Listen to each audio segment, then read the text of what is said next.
Hello everyone, welcome to this session on synthesis of mechanisms.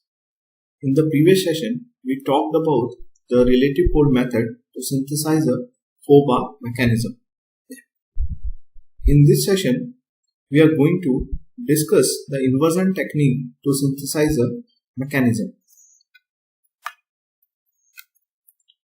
So let us first understand what is the principle of inversion technique. So to understand this, we are going to assume a 4-bar mechanism ABCD into two positions. One position is AB1 C1D and another position is AB2 C2D. Now, next we are going to assume that the input link AB of this 4-bar mechanism, it moves from position AB1 to position AB2 through an angle of theta 1, 2. Corresponding to this input rotation, the output link of this 4-bar mechanism, it moves from position DC1 to position DC2 through an angle of phi 1, 2. Now, for some time, we will assume this link AB1 to be fixed in its initial position and the link AD free to rotate. So just remember, this is just a temporary assumption which we are making. So we are just assuming that at a particular moment, this link AB1, it is fixed in its initial position and the link AD, it is free to rotate. Now here we are going to rotate this link AD through an angle of theta 1, 2 in a direction opposite to the rotation of input link AB. So here you see that AB was rotating in a clockwise fashion, but we will rotate this link AD through an angle theta 1, 2 in a anti-clockwise fashion. Now the new position of AD, it is given by AD prime. Now here, using the lengths of BC and DC, we are going to mark the new position of this point C1, which is C2 prime. Now here I am going to mention a very important statement. Here this AB1 C2 prime D prime, that means AB1 C2 prime D prime, this one is called as inversion of AB1 C1D, right? So this one, this entire, right, AB2 C2 prime D, this is called as inversion of AB1 C1D, right? So just remember this. Now let us move ahead. Let us see that while inverting the 4-bar mechanism from position AB1 C1D to position AB1 C2 prime D prime, right? What are happening to the individual points, that is the point on the coupler link PC? So we are going to make few important observations. Let us list them here. So first we are observing that this point C2, right, this point C2, which is a point on this length AC, right? So this point C2, it gets rotated through an angle of theta 1, 2, right, in the anti-clockwise direction. So you can also interpret this thing in an alternative manner. You can say that line AC2, it gets rotated through theta 1, 2 to new position AC2 prime in a counterclockwise or anti-clockwise direction. So this is the first observation which we are going to make. Now the next important observation is that this point B on the coupler link BC, right, this point B, right, in its initial position, that is, you can say B1, it lies on the perpendicular bisector of C1 C2 prime. Very important. So this point, right, B, it lies on the perpendicular bisector of C1 C2 prime. So these two important observations we are going to make. So we can simply say that C1 C2 prime, right, it lies on a curve with center of rotation at B1. So you can just imagine that C1, C2 prime, it is something like this. These 2 points, they are lying on a curve, and the center of rotation for this curve, it is lying at B1. Now let us move forward and let us see how these 2 observations, they are going to help us to synthesize a 4-bar mechanism for function generation problem. So again, we will take a similar function generation problem which we considered while discussing the relative pole point approach. So here what we have, the problem simply states that you need to design a 4-bar mechanism to coordinate 3 positions of the input and output links for the following angular displacements using the inversion method, right? Now, what are those angular displacements? So obviously, if we have 3 positions, right? So the first position can be assumed arbitrarily. Now, relative to the first position, obviously, you need 2 angular displacements of the input and output link to obtain the second and third position. So the angular displacement, they are provided as theta12 equal to 35 degree, then theta13 equal to 80 degree. Now theta12 is the relative angular displacement between first and second position. Similarly, theta13 is the relative angular displacement between first and third position. Similarly, the same applies to the output link DC. So here phi12 represents the relative displacement of the output link between first and second position, and phi13 represents the relative displacement of the output link between the first and third position.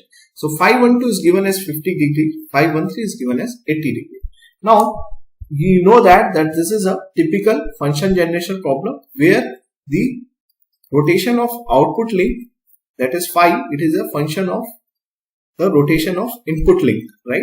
So now what we are going to do, we are going to simply follow certain steps to synthesize this 4-bar mechanism using the inversion technique. So first we are going to draw a line segment AD with certain suitable length, right? Now this length you can choose arbitrarily, right? Now this is the schematic diagram representing this step, right? So you can see that we have drawn a line AD, right?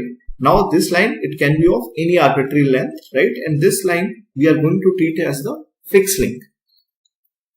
Afterwards, we are going to select a suitable length for the output link DC, right? So right now we are free to, right, choose a suitable length of the output link DC. Now what we are going to do, so first we are going to mark this point C1 arbitrarily somewhere in space, and then we are going to join this on D2 C1, right? This will be the initial position of this output link DC1. Just remember, DC1 represents the initial position of the output link DC, right? Now after this, we are going to mark the angular displacement of this output link DC. So the first angular displacement, which is phi12 equal to 50 degrees. So what we are going to do, we are simply going to turn this link, output link DC, through an angle of 50 degree in the clockwise direction. So just remember, right now we are simply following the clockwise direction approach, right? So DC1, it will take up a new position DC2, and similarly again we are going to mark the third position of this output link DC. So DC1, again we will rotate it through 80 degree to acquire this new position DC3. So obviously when I say rotate, so this thing you can easily use a protector, right? Keep your protector axis aligned with this output link DC1 and just mark this angle of 50 and 80 degree to get this point C2 and C3, and then finally what you do, finally you join this D with C2 and C3. So this is quite easy. Now let us see what is the next step after this. So see, just remember this point. Now the 3 positions of the output link we have defined, correct? Now what we need to define? We need to define the 3 positions of the, right, input link AB. That means you need to define maybe AB1, AB2 and AB3, right? Now if we somehow locate this point, right, B in its initial position, that is the point B1, then their AB1 C1D will be our required 4-bar mechanism. So here the ultimate goal is to locate this point B in its initial position. That means we are going to locate the point B1. So let us see how to do that. Now in the next step, what we are going to do, see, in the next step, we are simply going to join this point A with C2, right? And then finally, we are going to join point A with C3. Now, if you remember, right, now we are going to use the observations which we reported before, right, to synthesize our 4-bar mechanism. Now, the next steps are very simple. Now we are going to rotate this AC2 in an anti-clockwise direction. Just join this length AC2 and rotate this length AC2 in an anti-clockwise direction through an angle of 35 degree, right? So this 35 degree, from where it is coming? So this is obviously provided to us. This is what? This is nothing. This is theta 12. So we are going to rotate AC2, right, to position AC2 prime, right? So this position AC2 prime, right, through an angle of theta 12 equal to 35 degree. Similarly, we will join AC3, that means this line, right? And now we are going to turn this line through an angle of theta 13 equal to 80 degree in an anti-clockwise direction to acquire this new position AC3 prime, right? So be very careful while observing these things, right? So now we will acquire this new position AC3 prime. Now let us move ahead. After this is done, the next step is very simple, right? We know that from our previous construction that this point B, it is located somewhere on the perpendicular bisector of C1, C2 prime, right? So what we are going to do, we are simply going to join this C1 with C2 prime, and then we are going to draw the perpendicular bisector of C1, C2 prime. Now since we have another, or you can say the third position of this point C known to us, so what we are going to do, we will join C1 to C3 prime, right? Now we will join C1 to C3 prime, and then we are going to draw the perpendicular bisector of C1, C3 prime. Now the two perpendicular bisectors, the point at which they are going to intersect, that will be marked as the point B1, and finally A, B1, C1, D will be our required 4-bar mechanism. So now you can see the inversion technique. It's a very simple approach. It minimizes our construction, simplifies our job to synthesize the 4-bar mechanism using just 2 or 3 simple construction steps.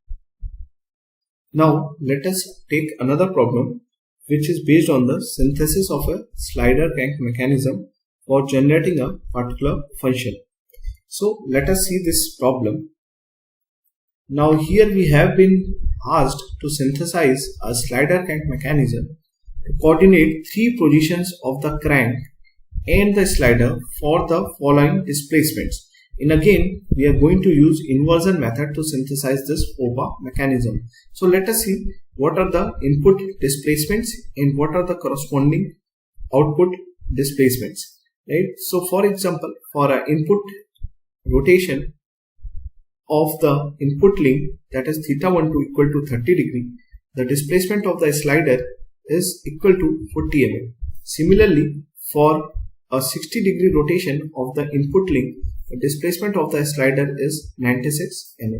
So as you can see, again this is a 3 synthesis. So as you can see, this is again a 3 position synthesis problem, right? So here basically 2 values of relative angular displacement and linear displacement of the slider are provided to us. Now the eccentricity of the slider crank mechanism, it is given as 20 mm. So let us see how can we synthesize the slider crank mechanism in this particular case. So what is the first step? So obviously, since the eccentricity of the slider with respect to the fixed link is given as 20 mm, so we are going to draw 2 lines L1 and L2 that are 20 mm apart from each other. Now on line L1 we are going to mark a point A at any arbitrary location, Now this point A is basically indicating the fixed pivot point of the slider crank mechanism. Now on line L2 we will indicate the positions of the sliders, right? So we will assume that C1 represents the initial position of the slider. Now with a rotation of theta12, this C1 it gets displaced to C2 by a distance of 40 mm, and similarly with a rotation of 60 degree of the input link, the point C1 it gets displaced through a distance of 96 mm. So now we are going to mark these points to C2 and C3 at a distance of 40 and 96 mm from this point C1 on line L2. Just remember that this line L1, right, it is a reference for the ground or the pivot point of the slider crank mechanism, and this line L2 it is acting as a reference for the slider of the slider crank mechanism.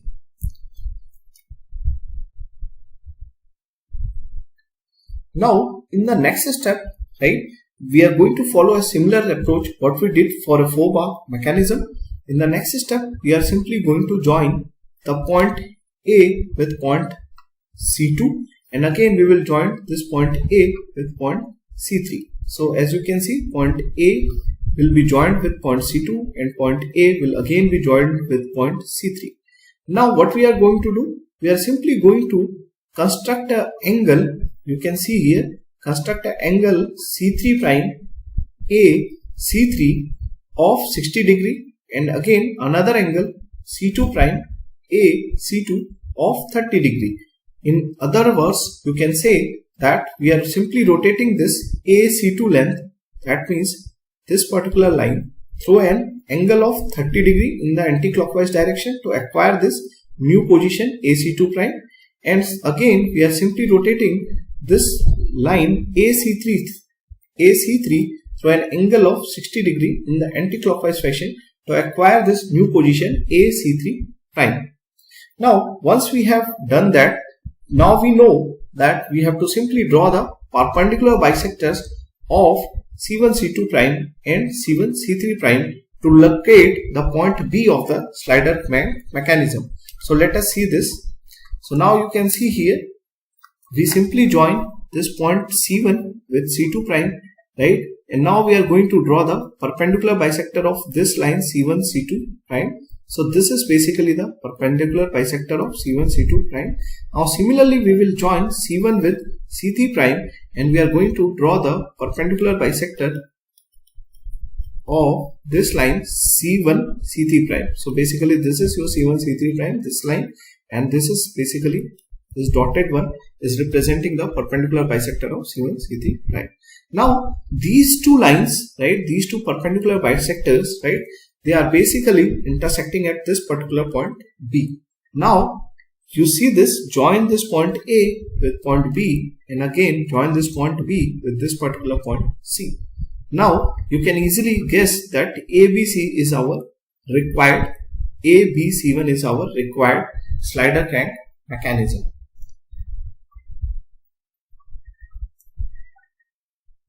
With this I would like to conclude this session and see you in the next session. Thank you.